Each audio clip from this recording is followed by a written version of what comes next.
গৌর ততক্ষণে পরের মুখস্থ নাম দুটো মনে মনে আওড়ে নিয়ে গড়গড় করে বলে গেছে, আর আপনার ওই পাহাড়ি লৌয়ার বদলে আনছি চানক, ওফ্রিসিয়া সুপারসিলিওসার জায়গায় কোটরনিক্স কোরামান্ডালিকা।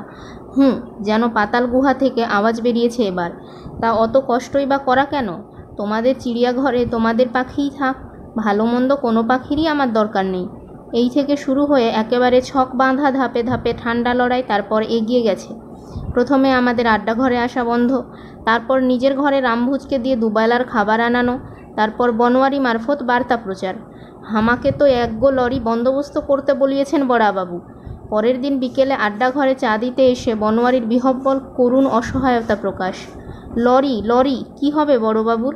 আমার সন্দিগ্ধ প্রশ্ন। লরি কি হবে বুঝলে না? শিবুর জ্ঞানদান। বড়বাবু দুর্জন সংসর্গ ত্যাগ করবেন ঠিক করেছেন। তা করতে চান করুন। গৌর এবার খাপ্পা। কিন্তু তার জন্য লরি কি হবে? ওর যা অস্থাবর, তার জন্য একটা টেম্পোও তো লাগে না। টঙের ঘরখানায় উনি লরিতে চাপিয়ে নিয়ে যাবেন নাকি? বেশ, তাই যেন যান, আর যত তাড়াতাড়ি হয়। রাগের অভিমানের হলকাটা গৌরের মুখ দিয়ে বার হলেও আমাদের সকলের মনের কথাটা তখন এক। হামেশা ভারী ভয় দেখান আমাদের ছেড়ে যাবেন বলে। কথায় কথায় এ হুমকি আর সহ্য হয় না। ছেড়ে যাওয়ার মজাটা ওকে বোঝানো দরকার।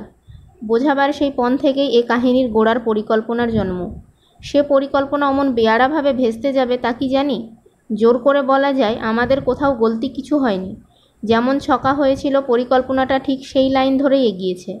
রাত ভোর হতে না হতে রামভুজ আর বনোয়ারিকে আগে বিদেয় করে শিশির আমাদের কজনকে আড্ডা ঘরেই তালাবন্ধ করে অন্য সব কামরাতেও সেই সঙ্গে তালা লাগিয়ে ৭২ নম্বর ছেড়ে বেরিয়ে গেছে। বাড়ি ছেড়ে গেলেও বেশি দূরে কোথাও সে যাবে না। সকালে উঠবার পর খাঁখা বাড়িতে ঘনাদার একটু উচিত শিক্ষা হবার পরই ফিরে এসে আমাদের তালা খুলে বার করবে। শিশির যতদূর সম্ভব নিঃশব্দে তালা এঁটে চলে যাবার পর থেকেই আমরা একেবারে কান খাড়া করে সজাগ। কিন্তু যার জন্য এত আয়োজন, ছাদের সিঁড়িতে ঘনাদার সেই ভয়ে ভাবনায় নামা পায়ের আওয়াজ কই? ঘনাদার খাওয়া শোয়া ওঠা বসা সব তো একেবারে ঘড়ি ধরা। আজ তার সেই ঘড়ি বিকল হয়ে গেল নাকি? তার এতটুকু সারা শব্দও নেই? না, আছে। ওই তো চিলের ছাদে তার বিদ্যাসাগর চটির কেমন একটু অধৈর্যের চটপট ফটফট। তারপর খোলা সিঁড়ি দিয়ে নামতে নামতে সে অধৈর্যের আওয়াজটা একটু দ্বিধা সংশয়ে ঢিমে হয়ে আসা। তারপর ঠিক যেমনটি কষে রাখা হয়েছিল, ঘনাদার পদধ্বনি একেবারে সেই ছন্দে মেলানো। বারান্দায় নেমেই চটপটের জায়গায় চটি জোড়ায় যেন একটু ঘষ্টে চলা। ঘনাদা এখন হতভম্ব হয়ে তালাগুলো দেখছেন নিশ্চয়। আড্ডাঘরের সামনে থেকে যেন নেহাত দিশাহারা হয়ে পরের কামরাটা পর্যন্ত পা দুটো টেনে নিয়ে যাওয়া।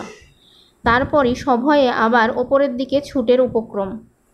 কি ব্যাপার কি ঘনাদা? ঠিক একেবারে কাঁটায় কাঁটায় মিলিয়ে সেই মুহূর্তে নিচের সিঁড়ি দিয়ে উঠে শিশিরের যেন বিস্মিত সম্ভাষণ। সেই সঙ্গে ঝটপট তালা খুলে দেওয়ার সঙ্গে আমাদেরও ঘর থেকে বেরিয়ে এসে ঘনাদাকে ঘিরে ধরা। এ কি, আপনি এমন সময় এখানে? আমাদের কেমন একটু সন্দিগ্ধ জিজ্ঞাসা। হাতে হাতে ধরা পড়ে এবার ঘনাদা একেবারে বেড়াজালে ঘেরা। কোনো দিকে কোনো ফাঁক নেই পিছলে বার হবার। কি করবেন এখন? কি বলবেন? ঘনাদা কিন্তু বললেন। যা বললেন তাতে সবাই আমরা হাঁ। আমরা তাকে লজ্জায় ফেলব কি, তিনিই আমাদের অভয় দিলেন। না, আর কোনো ভয় নেই। ঘনাদার দাঁড়াবার ভঙ্গি থেকে গলার স্বরে পর্যন্ত পরম বরাভয় আশ্বাস, আর সেই সঙ্গে আমাদের প্রশস্তি। খুব ভালো করেছ দরজায় তালা লাগিয়ে রেখে, ওই তালা দেখেই চলে গেছে। এসব শুনে মাথায় চক্কর দেওয়াটা খুব অন্যায় নিশ্চয় নয়? কিসের ভয় ছিল, আর কেন তার নেই? দরজায় তালা দেখে কেই বা চলে যাওয়ায় আমাদের বিপদ কাটল। এসব খোলসা করবার জন্য ঘনাদাকে আর ওপরে যেতে না দিয়ে বৈঠকি ঘরেই টেনে নিয়ে যাওয়া ছাড়া কি করতে পারি তখন? বনোয়ারি রামভুজের এখনও আসতে দেরি হবে হয়তো, কিন্তু আরাম কেদারাটা আছে, শিশিরের সিগারেটের টিনও। তাই প্রণামী দিয়ে জিজ্ঞাসা করতে হলো, দরজায় তালা দেখে চলে গেছে কে? কে আর? ঘনাদা শিশিরের ধরিয়ে দেওয়া সিগারেটে জুত করে টান দিয়ে বললেন, সেই সেরা দোমার এর শিকারের আস্তানা থেকে হন্যে হয়ে যে আমায় সারা দুনিয়া খুঁজে বেড়াচ্ছে, সেই কার্ল পাউলো। Curl Paulo? নামটা দুবার জিভে সড়গড় করে নিয়ে জিজ্ঞাসা করলাম, সেই পাউলোকেই আপনার ভয়? তা সে আপনাকে খুঁজে বেড়াচ্ছে কেন? মারবে টারবে নাকি? হ্যাঁ, পারলে সে আমায় পেঁচিয়ে পেঁচিয়ে কাটবে, কিন্তু তার আগে সেরা দোমারের ধাঁধাটার উত্তর না বার করতে পারলে শান্তি পাবে না। ওই পাউলোকে একটা ধাঁধা শুনিয়ে তার উত্তর না জানিয়ে পালিয়ে এসেছিলেন বুঝি? আমাদের বলতেই হলো, খুব অন্যায় কিন্তু। হ্যাঁ, অন্যায় একদিক দিয়ে তো বটেই, ঘনাদা স্বীকার করলেন। তাছাড়া কার্ল পাওলোর ধারণা তার সঙ্গে আমি বিশ্বাসঘাতকতা করেছি। সত্যি তাই করেছেন নাকি? আমাদের গলায় অবিশ্বাস। হ্যাঁ, যা করেছি তা একরকম বিশ্বাসঘাতকতাই ভাবতে পারে পাওলো, কারণ সেই তো আমায় সঙ্গে করে তার নিজের প্লেনে। ঘনাদা থামলেন। তার দৃষ্টি অনুসরণ করে চোখ ফিরিয়ে দেখি দরজায় স্বয়ং শ্রীমান বনোয়ারি হাজির। আমাদের নির্দেশ মতো ভোরটা পার করে দিয়ে রামভোজের সঙ্গে সে যথাসময়েই ফিরে এসেছে। অবস্থাটা আমাদের পক্ষে একটু অস্বস্তির হতে পারত, কিন্তু গৌর চায়ের সঙ্গে টা হিসেবে টোস্ট, ডবল অমলেট আর পাড়ার বিখ্যাত খাস্তা কচুরির লম্বা ফরমাস দিয়ে সেটা কাটিয়ে দিলে। ঘনাদাকে এবার আর উস্কে দেবার দরকার হলো না। ৭২ নম্বর বনমালী নস্কর লেন থেকে সোজা কার্ল পাওলোর প্লেনে গিয়ে উঠলেন আমেরিকার টেক্সাসের ডালাস শহরের এয়ারপোর্টে। বললেন, ডালাসের এয়ারপোর্টে আমি পাওলোকে দেখে যতখানি বিব্রত, সে আমায় দেখে ততখানি অবাক আর খুশি। আরে দাস, তুমি এখানে কি করছো? দূর থেকে আমায় দেখেই কাছে এসে পেটে একটা বুলডোজার মার্কা আদরের গুঁতো দিয়ে পাওলো বলল, তোমার সঙ্গে এখানে দেখা হবে ভাবতেই পারিনি। আমিও পারিনি। পেটের আচমকা গুঁতোটার ঠেলা একটু কষ্ট করে সামলে নিয়ে বললাম, তা এখন চলেছ কোথায়? কোথায় যাচ্ছি দেখতেই তো পাবে, বলে ৫ মণি বপুটি কাঁপিয়ে পাওলোর সে কি হাসি! আমি দেখতে পাবো? তার লাউঞ্জ ফাটানো হাসির মাঝখানে বলতেই হলো অবাক হবার ভান করে, কি বলছো? ঠিকই বলছি। হাসির মাত্রাটা একটু শুধু কমিয়ে বললে পাওলো, তুমি তো আমার সঙ্গেই যাচ্ছ। দেখা যখন হয়েছে তখন আর তোমায় ছাড়ি? ছাড়লে না সত্যি?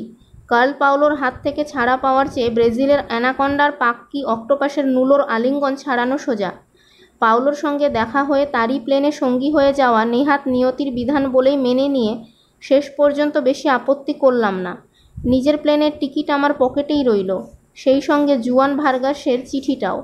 ডালাসের এয়ারপোর্টে প্লেনে চড়তেই আমি এসেছিলাম, তবে সেটা নেহাত সাধারণ প্যাসেঞ্জার প্লেনে, পাওলোর নিজস্ব জেট বিমানে নয়।